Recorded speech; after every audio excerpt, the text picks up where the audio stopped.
अस्सलाम वालेकुम। इससे पहले लेक्चर में हम लोगों ने फॉरवर्ड और फ्यूचर कॉन्ट्रैक्ट को डिफरेंशिएट किया है। अब हम इस लेक्चर में ये देखेंगे कि फॉरवर्ड और फ्यूचर कॉन्ट्रैक्ट में लोग इन्वेस्टमेंट क्यों करते हैं। क्या वो जो पार्टिसिपेंट्स हैं उनको हम कैटेगराइज कर सकते हैं, उनकी एक्सपेक्टेशंस क्या होती हैं। उसके अलावा कुछ इंपॉर्टेंट टर्म्स देखेंगे और फिर आज हमारा ये लेक्चर बेटा वाइंड अप हो जाएगा। अच्छा, तो सबसे पहले देखते हैं क्वेश्चन जो है, that is why forward and future contracts are traded. लोग ये कॉन्ट्रैक्ट करते क्यों हैं, ये ट्रेड क्यों करते हैं इसके अंदर। तो उसका आंसर जो है वो आज हमने इसमें इस लेक्चर में डिस्कस करना है।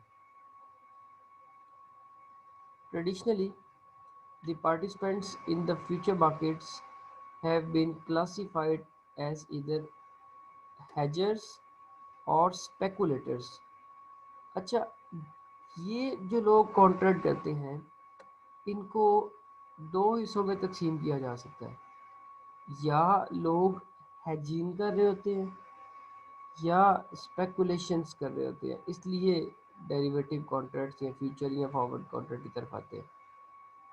अब हेजर्स कौन है, उनकी एक्सपेक्टेशंस क्या है, ये हम आने वाली स्लाइड्स में देखेंगे। और इसी के साथ साथ हम लोग स्पेकुलेटर्स को भी देखेंगे कि स्पेकुलेटर्स क्यों मार्केट में पार्टिसिपेट करते हैं और उनकी एक्सपेक्टेशन क्या होती है और क्या उनको इस स्पेकुलेशन का फ़ायदा होता है।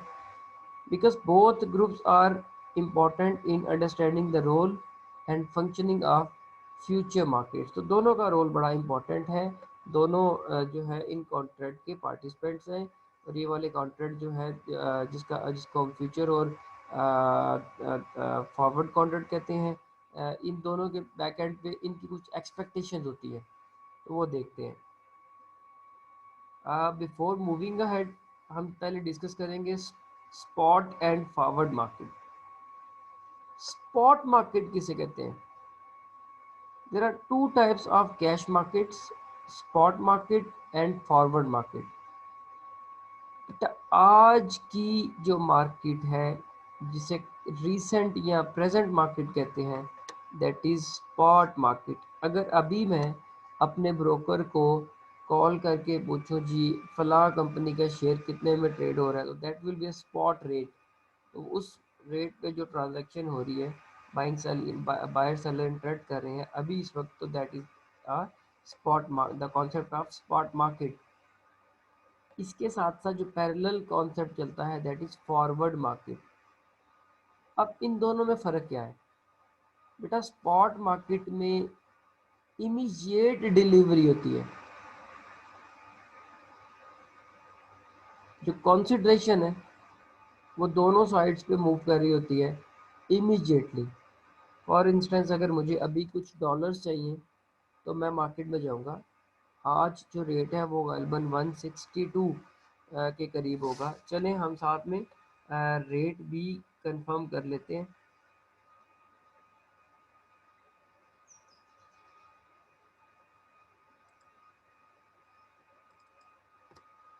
मैंने आपसे कहा था कि बिजनेस रिकॉर्डर जो है, इसके अलावा Pakistan stock exchange, ministry of finance, in websites को विज़िट किया करें रेगुलरली। अच्छा, तो ये बिज़नेस रिकॉर्डर है बेटा। इस बिज़नेस रिकॉर्डर में आपके पास स्नैपशॉट मौजूद होता है फॉरेन एक्सचेंज का, वर्ल्ड इंफॉर्मेशन का और इकोनॉमी की इंफॉर्मेशन है। तो अभी हमारा कंसर्न फॉरेन एक्सचेंज के साथ है। तो अभी जो 21 तारीख है और जो रेट चल रहा है 162.3, ये इसका डॉलर का, यूएस डॉलर का रेट है 162.30। इसका जो है ना रिसेंट रेट है, this is a spot rate. ये आज का अभी का रेट है। अगर अभी इस पे हम ट्रांजैक्शन करना चाहें तो ये बिड और आस्क रेट आपके पास दोनों गिवन है। अच्छा, वापस आते हैं हम लोग अपने स्लाइड्स की तरफ। ओके, तो स्पॉट मार्केट एक ऐसी मार्केट है जिसमें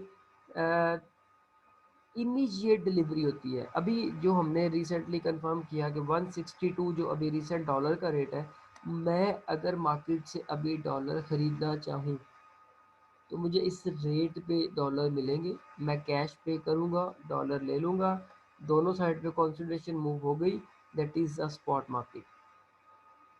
And the spot price refers to the current market price of an item available for immediate delivery। तो उस इस स्पॉट मार्केट में जो प्राइसेस चल रही होती हैं इनको बेटा स्पॉट प्राइसेस कहा जाता है। इसके जो पैरेलल कॉन्सेप्ट है दैट इज फॉरवर्ड मार्केट।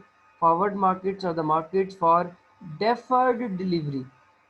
ये डेफर्ड डिलीवरी क्या चीज़ है? अगर हम आज कॉन्ट्रैक्ट कर लें कि फ्यूचर में जो है वो कॉन्सिडरेशन डिलीवर होगी, कॉन्सिडरेशन समथिंग गिवन और obtained is called consideration, contract की जो प्राइस होती है, ठीक है। तो अगर हम आज डिसाइड कर लें कि फ्यूचर में कॉन्सिडरेशन जो है वो मूव होगी, तो इस तरह की मार्केट को फॉरवर्ड मार्केट कहते हैं, इस तरह के कॉन्ट्रैक्ट को फॉरवर्ड कॉन्ट्रैक्ट कहते हैं। और इसमें जो प्राइस होती है वो अभी सेटल होती है, लेकिन उसकी जो पेमेंट है that is done in the future dates. तो forward market are markets for delivery, deferred delivery, and the forward price is the price of an item for deferred delivery। और इस मार्केट में जो प्राइस चल रही होती है उसको भी फॉरवर्ड प्राइस कहा जाता है। अब यहाँ से अब हम देखेंगे कि हेजर्स, ये जो फ्यूचर या फॉरवर्ड कॉन्ट्रैक्ट की तरफ लोग आते हैं, ये दो तरह के ग्रुप्स में हमने इनको कैटेगराइज किया था। एक हेजर्स, दूसरे स्पेकुलेटर्स। बेटा हेजर्स जो होते हैं ना, इनका जो मेन कंसर्न होता है वो रिस्क को मिनिमाइज करना होता है। इसकी मैं एक बड़ी अच्छी एग्जांपल लेता हूँ। फॉर इंस्टेंस मुझे आज से 3 माह बाद, अब मैं करेंसी के जो है ना वो फ्यूचर्स की बात करने लगा हूँ, फ्यूचर या फॉरवर्ड डेरिवेटिव्स की। मुझे 3 महीने के बाद एक पेमेंट करनी है, दैट इज़ $10,000। $10,000 मुझे किसी को भिजवाना है।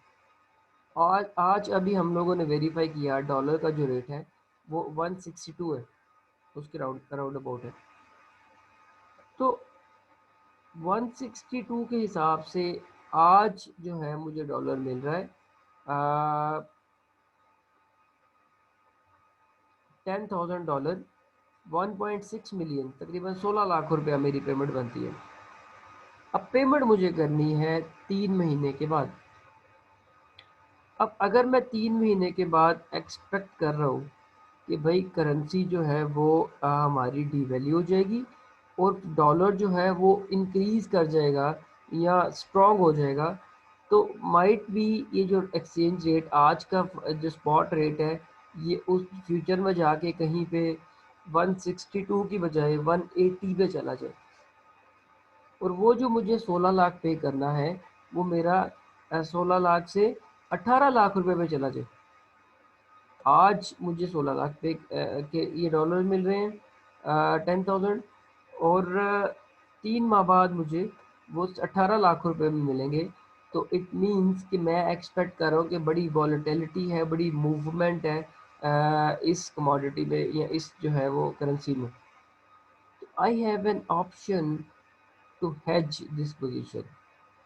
मैं रिस्क को मिनिमाइज कर सकता हूँ। मैं बैंक के पास जाके एक फॉरवर्ड रेट एग्रीमेंट कर सकता हूँ कि जी 3 माह बाद मैं आपसे डॉलर्स परचेज करूँगा, मुझे फॉरवर्ड रेट दें। अब अगर वो रेट मेरी समझ में आ रहा है तो मैं वो कॉन्ट्रैक्ट कर लूँगा। कॉन्ट्रैक्ट आज होगा लेकिन कॉन्सिडरेशन जो मूव करेगी वो 3 माह बाद होगी। तो इस तरह के जो है एक्सपेक्टेशन कि आप अपने रिस्क को मिनिमाइज करना चाह रहे हैं, बेटा ये हेजर्स कर रहे होते हैं।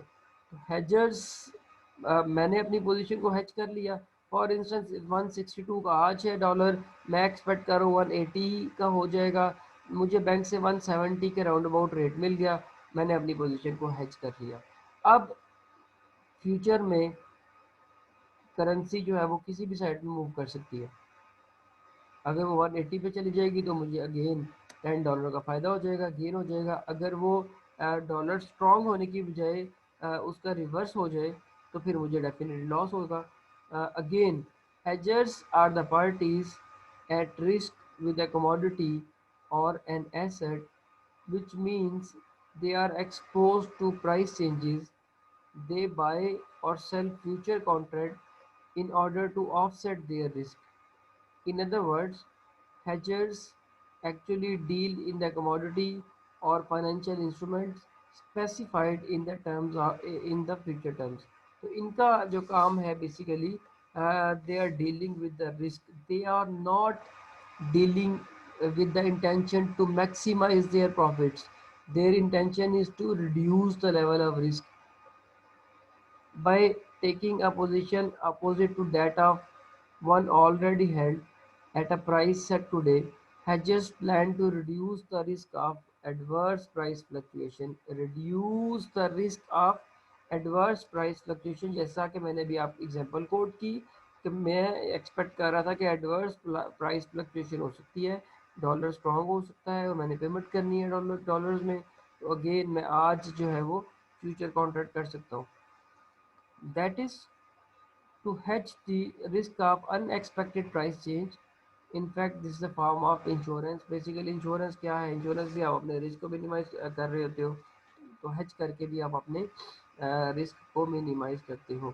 या तो आप रिस्क मिनिमाइज करना चाह रहे हो या प्रॉफिट मैक्सिमाइज करना चाह रहे हो. अगर प्रॉफिट मैक्सिमाइज करना चाह रहे हैं तो आप स्पेकुलेटर होंगे.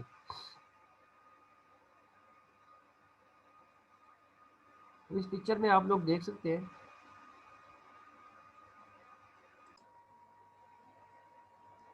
इस डायग्राम में रिटर्न्स और उनकी प्रोबेबिलिटी डिस्ट्रीब्यूशन दी गई है. अब एक हेज पोजीशन है और उसके साथ साथ जो है अनहेज पोजीशन का डिफरेंस बताया गया है.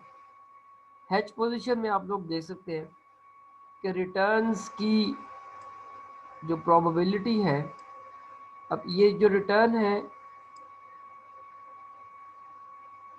इनके chances of very low return ये बड़े कम है.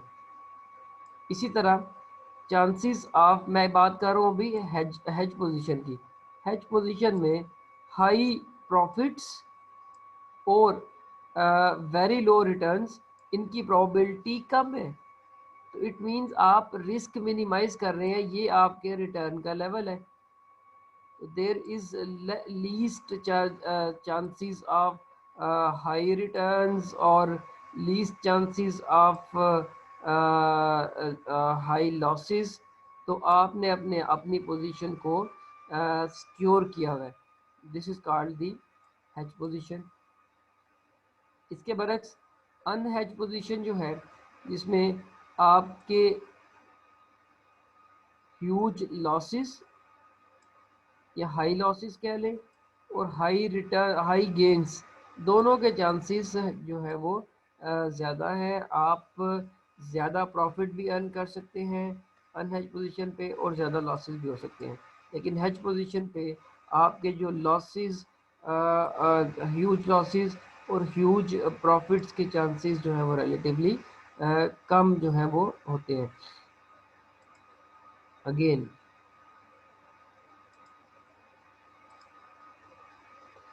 स्पेकुलेटर्स, हैजर्स तो मार्केट में जो डेरिवेटिव कॉन्ट्रैक्ट कर रहे हैं, जो फ्यूचर या फॉरवर्ड एग्रीमेंट कर रहे हैं, उनकी इंटेंशन रिस्क को मिनिमाइज करना होता है. और जो स्पेकुलेटर्स होते हैं, speculators are participating in the market with the intention to maximise their wealth, with the intention to gain maximum, वो गेन लेना चाह रहे होते हैं. Unlike hedgers, speculators typically do not transact in the physical commodity or financial instrument underlying the future contracts. The short position speculators are willing to assume the risk of price fluctuation, hoping to profit from them. अब वो चाह रहे होते हैं कि price fluctuation से वो maximum profit earn कर सके. तो ये उनकी बेसिक इंटेंशन होती है स्पेकुलेटर्स की. अब स्पेकुलेटर्स पे एक इनको फ़ायदा जो होता है स्पेकुलेशन का, इसमें ट्रांजैक्शन कॉस्ट कम होती है, ठीक है, और जिसकी वजह से ये बेनिफिट ले जाते हैं ट्रेडिशनल इन्वेस्टमेंट के ऊपर। ओके, अब हम रिटर्न को कैसे कैलकुलेट कर सकते हैं? बड़ा सिंपल ही फॉर्मूला है, ये आपको पता होगा कि किसी भी इन्वेस्टमेंट का रिटर्न कैसे निकाला जा सकता है कि आप इन्वेस्ट कितना कर रहे हैं और उसके ऊपर आपको रिटर्न कितना मिल रहा है। Selling price of a contract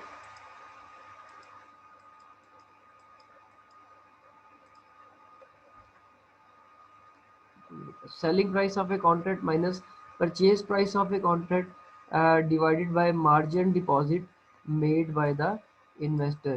तो सेलिंग प्राइस कितनी थी, उसके ऊपर जो है सेलिंग प्राइस के साथ साथ बेटा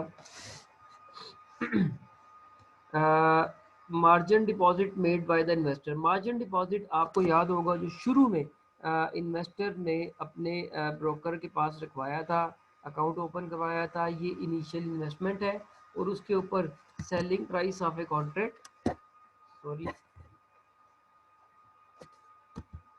उसके ऊपर selling price of a contract जो उसने कॉन्ट्रैक्ट सेल किया है minus purchase price of a contract, उसके दरमियान उसे जो गेन हुआ है उससे आप इसका रिटर्न निकाला जा सकता है।